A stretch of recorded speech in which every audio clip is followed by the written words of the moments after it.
Saudara-saudara, sebagian besar dari Anda pasti pernah mendengar atau belajar tentang pengertian ekspor dan impor. Kegiatan ekspor dan impor ini memiliki peranan yang penting dalam suatu negara dan erat kaitannya dengan kegiatan ekonomi pada suatu negara. Sederhananya, pengertian ekspor adalah suatu kegiatan menjual produk barang atau jasa ke luar negeri. Sedangkan impor adalah kegiatan membeli suatu produk atau barang dari luar negeri. Agar Anda bisa mengingat kembali pengertian ekspor dan impor yang pernah Anda pelajari dulu, berikut ini akan kami jelaskan kembali secara lengkap tentang pengertian ekspor dan impor, serta tujuan, manfaat, dan komoditas ekspor dan impor apa saja yang dilakukan oleh Indonesia.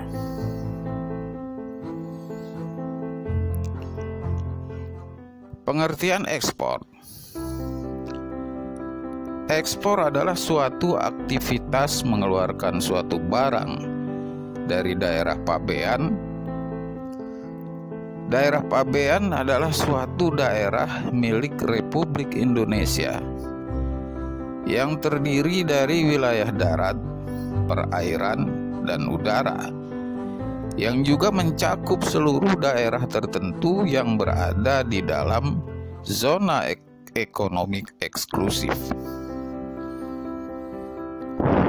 Jadi secara sederhana, ekspor adalah suatu aktivitas mengeluarkan produk barang dari dalam negeri ke luar negeri dengan tetap memenuhi standar peraturan dan ketentuan yang berlaku.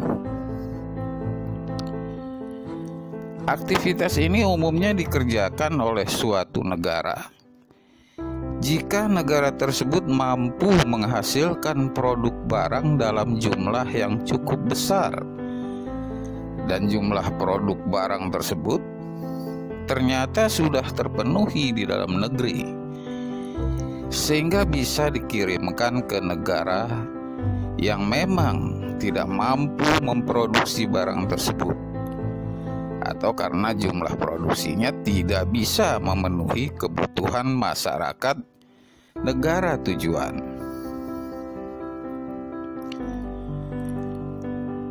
Jadi pengertian selanjutnya adalah eksportir. Eksportir adalah kegiatan perseorangan atau badan hukum dengan melakukan kegiatan ekspor.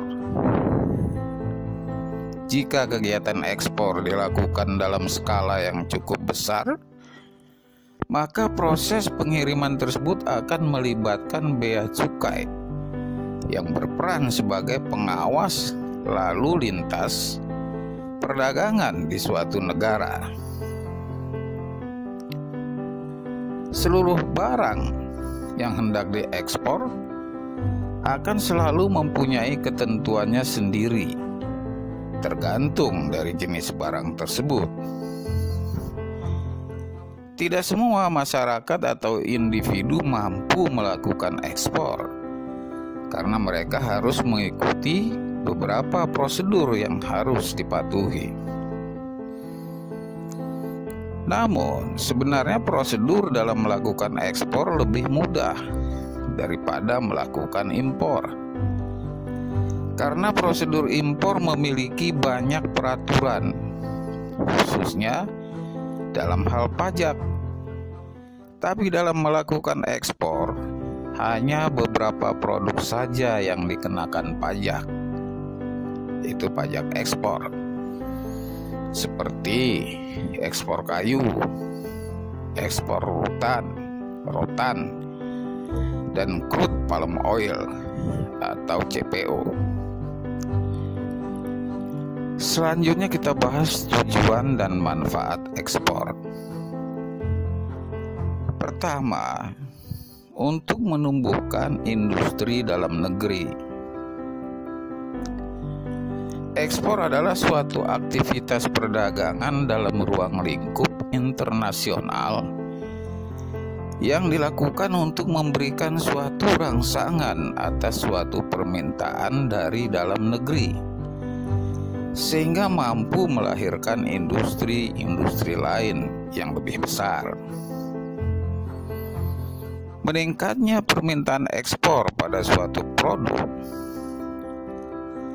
akan berimbas langsung pada perkembangan industri dalam suatu negara, sehingga hal tersebut akan mampu melahirkan suatu iklim usaha yang lebih kondusif. Selain itu, suatu negara juga nantinya akan mampu membiasakan dirinya untuk bisa bersaing dalam pasar internasional, dan juga akan lebih terlatih dengan persaingan yang ketat jika melakukan perdagangan internasional. Yang kedua, mengendalikan harga produk. Kegiatan ekspor pada suatu negara akan membuat negara tersebut mampu memanfaatkan overkapasitas pada suatu produk, sehingga negara tersebut akan mampu mengendalikan harga produk ekspor yang terjadi di negaranya. Kenapa? Karena saat suatu produk mampu diproduksi dengan mudah dan melimpah, maka produk dalam negeri tersebut pasti akan memiliki harga yang lebih murah. Untuk itu, negara harus melakukan ekspor ke negara lain yang lebih membutuhkan produk tersebut, agar negara mampu mengendalikan harga di pasar. Manfaat yang ketiga, menambah devisa negara. Aktivitas ekspor pastinya akan memberikan dampak yang positif untuk perkembangan ekonomi pada suatu negara. Manfaat dari adanya kegiatan ekspor adalah demi membuka peluang pasar baru di luar negeri sebagai upaya menumbuhkan investasi, perluasan pasar domestik, serta meningkatkan devisa pada suatu negara. Selanjutnya kita bicarakan komoditas ekspor Indonesia. Setidaknya ada 5 komoditas ekspor paling besar yang dimiliki oleh Indonesia. Kelima komoditas paling besar tersebut adalah: 1. Komoditas karet. Perlu Anda ketahui bahwa Indonesia adalah negara penghasil karet paling besar kedua di dunia.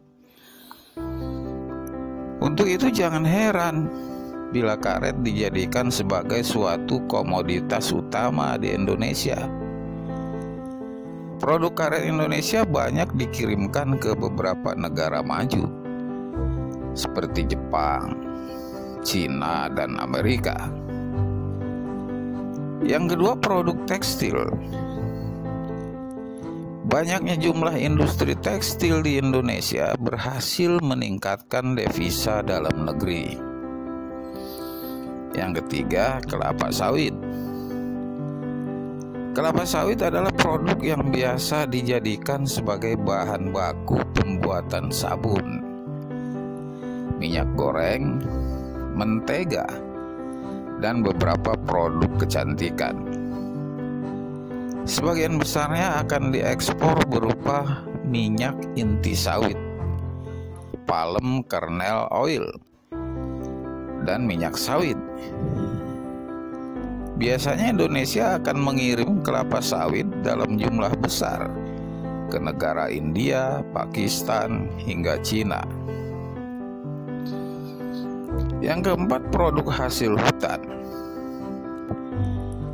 Indonesia adalah salah satu negara tropis yang mempunyai banyak sekali hutan, sehingga industri kayu di Indonesia memiliki prospek perkembangan yang bagus. Beberapa hasil hutan yang dikirim ke luar negeri adalah pulp, kertas, dan kayu. Yang kelima, kakao. Perlu Anda ketahui bahwa Indonesia adalah negara penghasil biji kakao ketiga paling banyak di dunia. Nantinya biji kakao ini akan diolah menjadi coklat atau makanan lain. Produk biji kakao yang akan dikirim ke luar negeri adalah produk yang sudah memenuhi standar nasional Indonesia. Bab berikutnya adalah pengertian impor.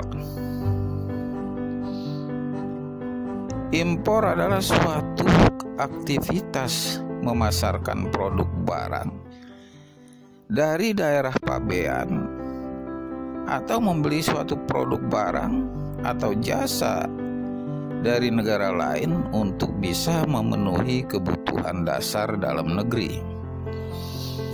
Sebagai contoh, Indonesia tidak mempunyai produk gandum, sehingga agar bisa memenuhi kebutuhan gandum dalam negeri, maka Indonesia harus mendatangkan produk gandum dari negara lain yang mampu menghasilkan gandum. Aktivitas pengiriman barang impor yang dilakukan dengan skala besar ini membutuhkan proses pendampingan oleh bea cukai. Umumnya, pihak pemerintah akan menetapkan tarif pajak atas setiap produk impor ke masing-masing importirnya. Hal tersebut menyebabkan produk barang impor mempunyai harga yang lebih mahal, karena di dalamnya telah dibebankan biaya pajak yang harus dibayar oleh konsumen. Untuk itu, tidak heran jika barang impor memiliki harga cenderung lebih mahal daripada produk lokal. Namun tidak semua produk bisa atau boleh masuk sebagai barang impor. Pihak Direktorat Bea Cukai mempunyai peraturan yang memperbolehkan dan melarang barang impor, seperti hewan, obat-obatan terlarang, senjata api, serta seluruh benda yang memiliki unsur pornografi. Tujuan dan manfaat impor. Seperti yang sudah dibahas bersama tadi, kegiatan impor memiliki tujuan utama untuk memenuhi kebutuhan dalam negeri. Kegiatan ekspor dan impor ini adalah salah satu bentuk dari komunikasi dan kerjasama pada tiap negara. Paling tidak ada suatu hal yang harus membuat negara tersebut membangun hubungan baik dengan negara lain untuk memenuhi segala kebutuhannya, seperti dalam kegiatan perekonomian.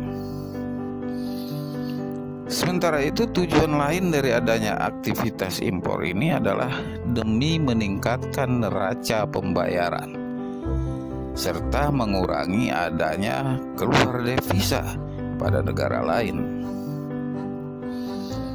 Untuk manfaatnya sendiri, kegiatan impor akan meningkatkan potensi pada suatu negara dalam mendapatkan bahan baku, barang, serta jasa pada suatu jenis produk tertentu yang jumlahnya terbatas atau tidak mampu diproduksi dari dalam negerinya, sehingga hal tersebut akan mampu mendukung stabilitas negara secara tidak langsung. Selanjutnya, komoditi ekspor dan impor. Komoditi adalah suatu produk barang dan jasa yang mampu memenuhi kebutuhan pembeli. Jenis komoditi yang hendak diekspor pada suatu negara harus memiliki keunggulan maupun kelebihannya sendiri.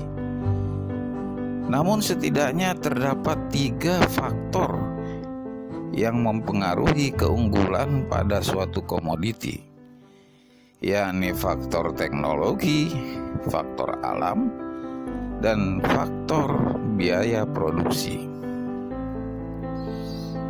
Faktor alam, kondisi geografis pada suatu negeri adalah salah satu faktor yang mampu mempengaruhi keunggulan pada suatu komoditas. Seperti di Indonesia yang memiliki iklim tropis, sehingga banyak pohon karet yang bisa tumbuh subur. Selanjutnya faktor biaya produksi. Jadi selain faktor alam, biaya produksi juga turut mempengaruhi keunggulan atas suatu komoditi. Pengaruh suatu harga barang bisa dipengaruhi oleh pengeluaran biaya produksi yang rendah.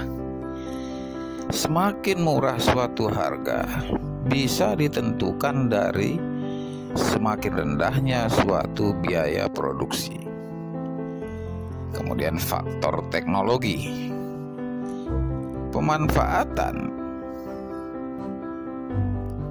teknologi dalam proses pembuatan suatu komoditi akan berpengaruh besar pada kualitas produk.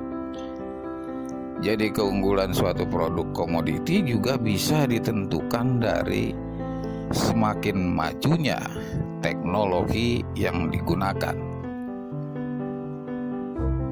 Nah, demikianlah pengertian ekspor dan impor, lengkap dengan tujuan, manfaat, dan contoh komoditasnya. Pembahasan ini sangat penting untuk Anda pahami, terlebih lagi jika perusahaan Anda adalah perusahaan yang melakukan kegiatan ekspor ataupun impor. Kegiatan ekspor dan impor ini harus dilakukan dengan perhitungan pendanaan atau budget yang matang,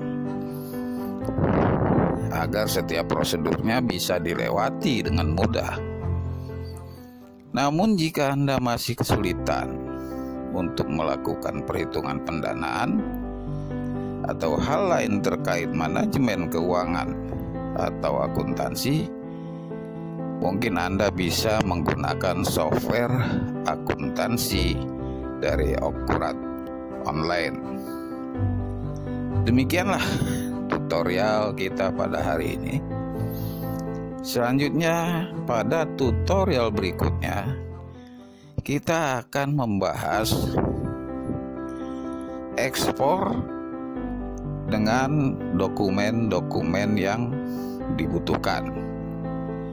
Jadi sekian tutorial hari ini. Selanjutnya, jika video ini bermanfaat untuk saudara, silakan saudara subscribe demi perkembangan tutorial berikutnya. Terima kasih.